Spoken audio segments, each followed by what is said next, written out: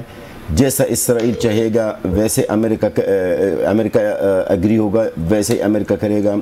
آپ نے ابھی بیچ میں ذکر کیا, دیکھو آپ کانگریس کے اندر جب یہ دہشت گرد وزیر اعظم اسرائیل کا گیا ہے تو کس طرح اس کو ہیرو کی طرح اس کو ان کا استقبال کیا گیا ہے. اس کا مطلب کیا ہے؟ اس کا مطلب یہ ہے کہ امریکہ بے نقاب ہوا ہے. امریکہ کا اصل چہرہ نظر آئی ہے نا کانگریس میں. اور کیا ہے کہ پورا امریکہ میرے خیال میں سمجھ لگا نہ بھی ہو تو 90% سے زیادہ 90% سے زیادہ اسرائیل کے ساتھ ہے اور فلسطینیوں کی جنوسائیڈ. چلیں بس بریف کامنٹ کر دیجیے، وقت ختم ہو رہا ہے میرے پاس. جو ڈاکٹر صاحبہ نے بات کی آپ کے خیال میں ٹھیک کیا ویزیبلٹی کرنی چاہیے تھی؟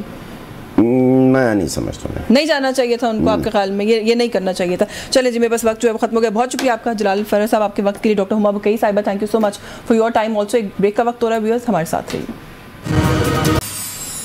جی ویلکم بیک ناظرین. پروگرام کے اس حصے میں بات کریں گے ایران میں جو ہونے والا انسیڈنٹ ہے، اسماعیل ہنیہ کی شہادت. ہمارے ساتھ اس وقت موجود ہیں فارمر فارن سیکرٹری ہیں اعزاز چودھری صاحب. بہت شکریہ سر آپ کا آپ کے وقت کے لیے. سر ایک انفارچونیٹ انسیڈنٹ، میں ابھی ایک پیلسٹینین جرنلسٹ سے بات کر رہی تھی تو انہوں نے کہا جی کہ ہمارے ساتھ تو انفارچونیٹ انسیڈنٹس جو ہیں پچھلے 10 ماہ سے ہو رہے ہیں تو اس کو بھی گن لیجئے بیچ میں. لیکن کس طرح سے دیکھ رہے ہیں آپ کو؟ صورتحال کہاں جاتی ہوئی لگ رہی ہے؟ آپ کو لگ رہا ہے کہ اس کے بعد کوئی فردر ایسکیلیشن ہو سکتی ہے؟ کیونکہ جو نئے صدر ہیں ایران کے انہوں نے بڑے سخت بیانات تو دیے ہیں، بٹ بہت سے تجزیہ کاروں کا یہ خیال ہے کہ ایران جو ہے بڑا اسٹریٹجک رسپانس دیتا ہے، وہ کبھی بھی بہت سخت ہارڈ کو رسپانس نہیں دیتا. جی میرا بھی یہی خیال ہے. یہ اسرائیل کی طرف سے دوسری اٹیمپٹ ہے، بڑی اٹیمپٹ حالیہ دنوں میں کہ ایران کو کسی جنگ میں انوالو کر لے. پہلا تو آپ کو یاد ہوگا کونسلیٹ پہ حملہ کیا تھا ڈماسکس میں ایران کی، اور ایران نے اس کا پھر جواب بھی دیا تھا مثل فائر کر کے جو اسرائیل کے تمام ڈیفنسز کو توڑتا ہوا اندر چلا گیا تھا. اس کے بعد یہ جنگ کا خطرہ تو تھا لیکن امریکہ نے اسرائیل کے ساتھ مل کر جنگ میں آنے سے انکار کیا تو معاملہ آگے نہیں بڑھا. اب یہ دوسری اٹیمپٹ ہے اسرائیل کی طرف سے، اور اس کے بعد ایران تو یقیناً کوئی نہ کوئی رسپانس تو دے گا، لیکن مجھے جنگ کا دائرہ پھیلتا ہوا نظر نہیں آ رہا. میں اس کی کچھ وجوہات آپ کو بتاتا ہوں. ٹھیک ہے. پہلی وجہ تو یہ ہے کہ اسرائیل یہ کہے گا کہ ہم نے بدلہ لے لیا جو ہم نے بدلہ لینا تھا، اور 7 اکتوبر کا جو حماس نے اٹیک کیا تھا ہم نے بدلہ لے لیا، بات ختم ہو رہا ہے.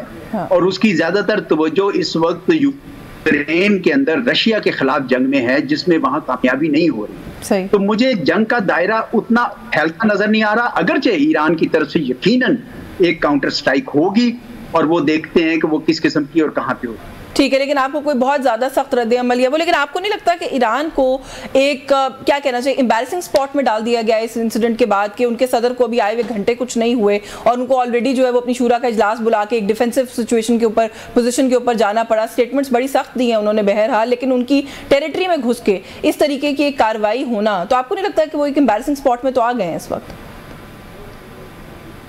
بہت زیادہ امبیرسنگ بھی ہے اور پرووکیشن بھی بہت زیادہ ہے کہ ایران کے صدر کے لیے آئے ہوئے مہمانوں میں سے ایک ایسا مہمان جو سینسٹیو ہے، بہت حساس ہے، اس کے اوپر اس طرح کی واردات کرنی بہت ہی بڑا پرووکیشن ہے. اور ایران کی طرف سے رسپانس بھی میرے خیال میں زیادہ بڑھا جائے گا، اس میں کوئی شک نہیں ہے، کیونکہ اس کے پاس گزارا اور چوائس اب ایران کے پاس نہیں ہے کہ وہ نہ کرے.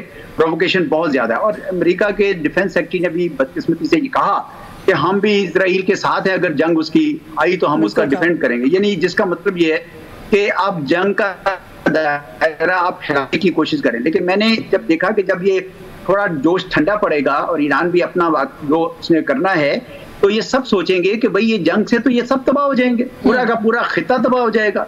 اور تو کیا انفلوئنس جو امریکہ مڈل ایسٹ میں بچانے کی کوشش کر، تو اس کا انفلوئنس گر رہا ہے مڈل ایسٹ میں، اس کو بچانے کی کوشش کر رہا ہے، وہ تو اور زیادہ ختم ہو جائے گا. اور کس کو فائدہ ملے گا؟ چین کو، جو آلریڈی وہاں پہ انفلوئنس بڑھا رہا ہے، اور کسی حد تک روس کو. تو اس لیے میرے خیال میں یہ ایک بڑی جنگ ان کے حق میں نہیں ہے تو وہ شاید نہ ہونے دیں. بالکل ٹھیک ہے, کیونکہ وہ آپ نے کہا نا کہ ان کے سیکرٹری اسٹیٹ نے کہا ہے, اس سے انہوں نے ساتھ میں آگے یہ بھی کہا ہے کہ جنگ بندی ہی سلوشن ہے. آل دو پروویکیشن کے فوراً بعد جنگ بندی کی ایکسپیکٹیشن رکھنا آئی ڈونٹ نو فار فیسٹ آئیڈیا ہے, لیکن یہ کہ انہوں نے وہ آپ والی بات ہے کہ انہوں نے اپنی وہ جو ایک انٹینٹ ہے اس کو بھی کلیئر کیا ہے کہ وہ فردر ایسکیلیشن نہیں چاہتے ریجن کے اندر. سر تھوڑا سا آپ نے کہا نا کہ ایک سینسیٹیو نوعیت کے مہمان تھے اس تقریب کے اندر اور یہ پرووکیشن ہے. ایک سوال یہ بھی اٹھایا جا رہا ہے کہ نوئنگ دا سچویشن گراؤنڈ پہ اس وقت جو صورتحال ہے ہم سے زیادہ ان کو بہتر پتہ ہوتی ہے, اسماعیل ہنیہ صاحب کو اس طرح کے ایونٹ پہ پریزنس اور ویزیبلٹی کرنی بھی چاہیے تھی ان دا فرسٹ پلیس. دیکھیں یہ آئی ایم شیور کہ انہوں نے کچھ سوچا ہوگا اس بارے میں. وہ پہلے دوحہ بھی کئی بار گئے ہیں, کوئی اور بھی وہ ٹریول کرتے رہے ہیں تو لیکن ایران میں یقیناً آپ کی بات صحیح ہے, ایک ایسے موقع پر جہاں پہ اسرائیل یہ سمجھتا ہے کہ ایران میں وہ کچھ بھی کر لے, اس نے تو اس کو اینیمی ڈکلیئر کیا ہوا ہے اور ایران نے بھی کیا ہوا ہے. اس لیے آپ کی بات کا یہ صحیح ہے کہ ان ریٹروسپیکٹ تو یہی لگتا ہے کہ ان کو اتنی ہائی ویزیبلٹی نہیں کرنی چاہیے. بالکل ٹھیک ہے سر. اسرائیل اس وقت جو مائنڈ سیٹ ہے اس ٹائم پہ, اس پرٹیکولر پوائنٹ ان ٹائم پہ, اس کو کیسے دیکھ رہے ہیں؟ حزب اللہ کے کمانڈر کو مار دینے کی, قتل کرنے کی بھی انہوں نے پہلے کلیم کیا, اب اٹیک بھی کیا ہے, جو ابھی ریسنٹ کچھ خبریں آ رہی ہیں اس کے مطابق, تو وہ دو فرنٹس ایک وقت میں کھول رہے ہیں. جی اسرائیل تو اس وقت امریکہ کی پراکسی ہے, امریکہ کی انسٹرومنٹ ہے مڈل ایسٹ میں اپنا کھوتا ہوا انفلوئنس بچانے کے لیے. اور جبکہ ایران جس کو یہ سمجھتے تھے کہ ہم نے 40 سال میں سینکشنز میں دبا دیا ہے, اس کا یمن سے لے کر اور سیریا اور لبنان تک پھیل گیا ہے. یہ بڑی ڈیفیٹ ہے ان کے لیے, تو وہ ایران کو کمزور کرنا چاہتے ہیں اس جنگ میں اس وقت لا کر جب وہ سینکشنز کے تحت کمزور ہو چکا ہے اور امریکہ اس وقت پورا تاب کے ساتھ ابھی بھی ڈیفنس اس کا مضبوط ہے. وہ اسرائیل بھی یہ سمجھتا ہے کہ سارے عربز اس وقت ڈر کے ہٹ گئے ہیں ہمارے سے, آگے سے اس طرح نہیں کھڑے ہوتے ہیں ہمارے خلاف, تو ایران کو یہ اچھا موقع ہے کرنے کا. اور امریکہ کی یہ بھی خواہش ہوگی کہ اگر کسی طریقے سے چین بھی انوالو ہو جائے تو ایک پنتھ دو کاج ہو جاتے ہیں. اگرچہ میں سمجھتا ہوں کہ یہ اسٹریٹجی ان کی یعنی جسے کہتے ہیں نا کہ نہیں چلے گی, کیونکہ ایران کے پاس بہت زیادہ اب ذرائع آ گئے ہیں اسرائیل کی کو تنگ کرنے کے لیے. جس طرح میں نے کہا کہ ان سارے ملکوں میں انفلوئنس کے ذریعے انہوں نے آلریڈی اپنا دائرہ کار اتنا بڑھا دیا ہے کہ یہ ممکن شاید نہ ہو سکے. تو میں نہیں سمجھتا کہ اسرائیل تو چاہے گا کہ جنگ ہو, امریکہ چاہے گا. اب یہ آپ مجھ سے پوچھ سکتی ہیں کہ اسرائیل پھر کیوں چاہے گا کہ یہ جنگ ہو؟ اچھا, اسرائیل یہ چاہتا ہے کہ جنگ اس لیے ہو کیونکہ پوری دنیا میں اسرائیل کے خلاف ایک رائے عامہ ہموار ہو گئی ہے کہ اس نے 40,000 لوگوں کو ختم کر کے غازہ میں اور 69 لوگوں کو ختم کر کے اور وہاں کا سارا انفراسٹرکچر ختم کر کے وار کرائمز کر دیے, جینوسائیڈ کر دیا ہے. International criminal court, international court of justice سب بول چکے ہیں. تو ایسے میں اس سے توجہ ہٹانے کے لیے وہ ایران کو بڑی جنگ جو ادھر چلی جائے اور اسرائیل کو موقع مل جائے کہ وہ تمام فلسطینیوں کو وہاں سے ختم کر کے یا پش آؤٹ کر کے گریٹر اسرائیل بھی بنا لے اور توجہ بھی ہٹ جائے. مجھے لگتا ہے کہ یہ اپنی اسٹیمیٹ میں یہ ناکام ہوگی, یہ کوشش شاید کامیاب نہیں ہوگی کیونکہ اس بڑی جنگ میں امریکہ شاید شامل نہیں ہو سکے. بہت شکریہ آپ کا سر, آپ کے وقت کے لیے. ایک بہت ہی اہم حساس ایشو آپ نے اپنی قیمتی رائے جو ہے پروگرام میں ہمارے شامل کی. بہت شکریہ. اعزاز چودھری صاحب ہمارے ساتھ موجود تھے. ایک بریک کا وقت ہو رہا ہے, بریک سے واپس آئیں گے تو کچھ جو الیکشن ایکٹ میں ترمیم کا معاملہ ہے اس کے حوالے سے بات کریں گے. ہمارے ساتھ رہیے. جی ویلکم بیک ناظرین. بریک پہ جانے سے پہلے ہم نے آپ کو بتایا تھا کہ بات کریں گے الیکشن ایکٹ میں جو ترمیمی بل لایا گیا ہے اس کے حوالے سے. سینئر ماہر قانون ہے عابد زبیری صاحب نے ہمیں جوائن کیا ہے. بہت شکریہ سر آپ کا, آپ کے وقت کے لیے. سر ایک فلی بیکڈ بل ہے گورنمنٹ کی طرف سے, لیکن ایک پرائیویٹ ممبر بل کے طور پہ پیش کیا گیا, اس کو کمیٹی میں لے جایا گیا, خاصی گرما گرمی کے دوران بھی اس کو وہاں سے پاس کروا لیا گیا. یہ بل پر تو میں آتی ہوں, اس عجلت کی وجہ آپ کو کیا سمجھ میں آتی ہے؟ آپ کو لگ رہا ہے کہ وہ جو ایک ونڈو ہے جب عدالتیں جو ہے اس وقت چھٹی پر ہے اس کو یوٹیلائز کرنے کی کوشش ہے؟ بسم اللہ الرحمن الرحیم. نہیں، اس طرح کی بات نہیں. عدالتیں چھٹی کے ہوتی ہیں، اس کا یہ مطلب تھوڑی ہوتا ہے کہ کورٹس بند ہو جاتے ہیں. اور دیکھیے اس کے اندر جو انہوں نے کلیئر آرڈر پاس کیا تھا کہ یہ جو سیٹیں ہیں وہ 41 لوگوں کی، وہ انہوں نے ان کا حلفیہ بیان دینا تھا. اس کے بعد اگر انہوں نے پی ٹی آئی کو شمولیت اختیار کی تو اس کے حساب سے وہ ان کو نوٹیفائی کرنا تھا الیکشن کمیشن کو، اور پھر اس کے حساب سے جو ان کی ٹوٹل سیٹیں ہوں گی اس کے حساب سے پھر ان کو ان کی ریزرو سیٹس کے یہ حقدار ہوتے. لیکن نیچرلی آپ نے دیکھا ان کا الیکشن کمیشن نے بھی اپنے ایک سوال نامہ بھیج دیا ہے کہ جی ہمیں کلیریفیکیشن چاہیے.